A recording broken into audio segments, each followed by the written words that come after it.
You know, it's funny, all the stuff I put out, I'm motivated by that as well, right?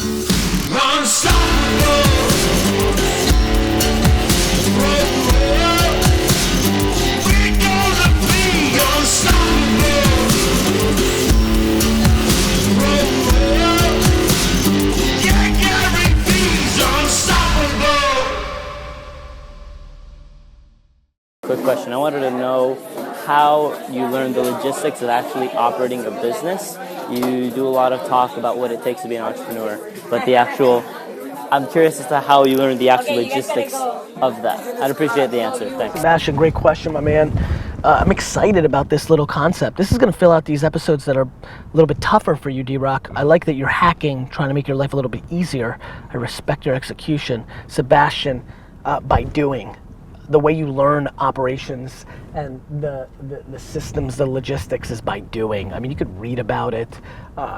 You know, my dad was very entrepreneurial, so he's even more loosey-goosey than I am in a lot of ways. So that wasn't in place, but obviously a mentor can teach you. But I think when mentors are teaching you, they're teaching you the way it was instead of the way it's about to be in this new environment. It's by doing the actual work, like D-Rock's process. How long did it take you to edit the first DailyVee? 2.5 days. 2.5 days. Yeah. And now? 3 hours. I mean, it's doing. That's how you get great at your craft. You do. It's just there's no replacing experience, and that's where a lot of you youngsters are. You have a lot of talent. You understand the new landscape. But you don't have the experience yet, and so you've got to eat shit, get real patient, and put in those 2, 3, 4 years of tasting it. This worked, this didn't, this worked, this didn't, this worked, this didn't, this worked, this didn't, this worked, this didn't, this worked, this didn't. And would you also say that you surrounded yourself with people that actually did know something? Like, yes and no. The problem when you surround yourself with people that know is they come with that baggage. But yes, I do like them coming with that baggage because then I can watch it. One of the reasons I don't micromanage my people is because I let them do their thing. And then I watch it and I'm like, that's silly. And then I break it. And so we get 87% of the value of the tried and true and 13% of kind of the way I see it. And I'm always going to, you know, and you know this is a lot of stuff we talk about. We don't put a lot of this out there. Like, I don't talk really about my strategy or my brain. I don't talk about how smart I am or how strategic I am. That's where it really shines because I'm forward thinking. That's just my natural state. Real quick, let me interrupt you before you watch your homie's other story. This video right here is gonna blow your mind. Swipe up. Come on, let's go. I'm there's on at the least one. road. I only need $1 in my pocket. Yo, what, are you sleeping? What, are you coding till 4 o'clock in the morning still? Holding on to your youth, I'm impressed. I have a crazy idea. You and I, at our best as a team, when we're just being ourselves and just hacking, there's always so much, there's such a special thing that I've never been able to replicate, right? I'm on a first name basis with danger. You're stranger when I'm there. I let the narrator tell you how it goes. GaryVee, D-Rock's here too. He's always fucking here. Anyway, proud of you, brother. Congrats on this next chapter of your life. Go crush it, go kill it. One life, baby. Proud of you. Just reach out to 15 people you've been dying to do business with and just DM them and say, what can I do for you? Period. That's it. 99.9% chance they won't answer you if you want to reach them. But 0.01, it's worth it. That 0.01 life, D-Rock. I'm on a first name basis with danger. You're stranger when I'm there. I let the narrator tell you how it goes. Like his name was James. I knew you a long time ago.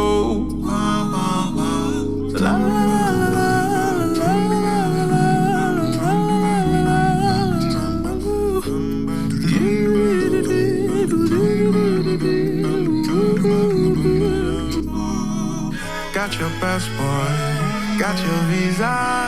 Where's your smile like Mona Lisa?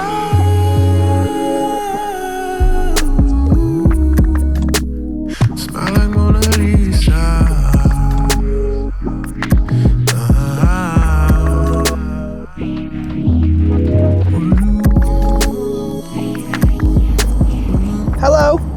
are you? Very good. Congrats on winning. You're welcome. Yeah, I know. So we've got some time together. How can I help you? I get it. It chopped for me for a second. What upsets you? One more time. You think about what? So look, I think it's about perspective, right? I think the reason that I'm able to focus is that I keep things very binary, right? You know, outside of the most extreme things, health of my family, I try to remind myself, whether it's friendships or back when I was dating, relationships, or I put them in the proper perspective. So I think the bigger thing for you is to categorize both the things that are going on and put them in the proper bucket. Both the studying for what you're trying to become and questioning yourself if that's really what you want, and as your lack of focus at times just a subtle indicator that you're doing this because you think it's the right thing to do, or you were told to do this, or you've always thought you were gonna do this, but now that you're here, you don't actually wanna do it? Or do you just value, you know, these relationships or other things that are running through your mind even more than your career or your, you know, the things that you're focused on? So I think it's being honest with yourself that your brain and your emotions are going in a different direction than what you think on paper is the thing that you're supposed to do. And I actually think you need to accept that instead of fighting that. I think you need to question why that's happening more so than, well, I need to stay focused, I've got a lot of studying to do to become this. You gotta really break down those two things. And I think, and you know what's funny, is I think you know that. I think you don't need me to tell you that. It's just, you know, sometimes it helps hearing it from another voice, right? Like, I think the thing that has always worked for me is that it's been crystal clear for me what I'm trying to do, and I've had everything in the right places mentally, and then it's enabled me to go very fast, which really matters. So, do you agree with what I'm saying?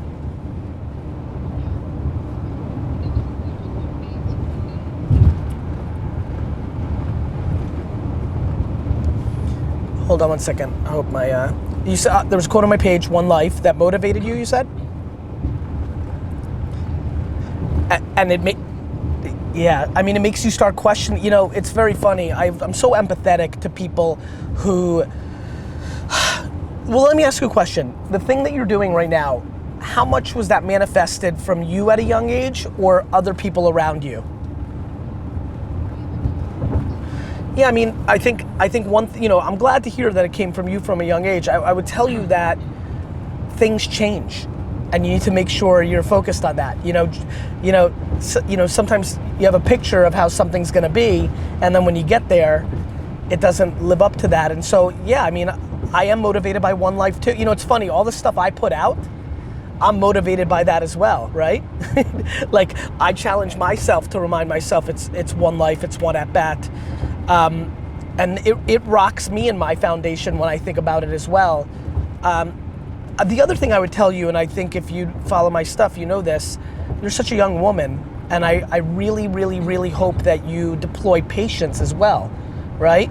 Like, you know, you can not have it perfectly click for 10 years and still be young, and I think a lot of people forget that. You know, for me early in my career with my great ambitions, building a liquor store, a wine store, you know, didn't seem on paper like this is what's going to help me get to all these places that I want to be, but it was building a foundation in my 20s and early 30s that allowed me to build on top of, and I still at 41 view myself extremely young. So keep that in mind as well, I think that helps. You're welcome. I hope you have a great day, and feel free to reach out to me on email if I can help more.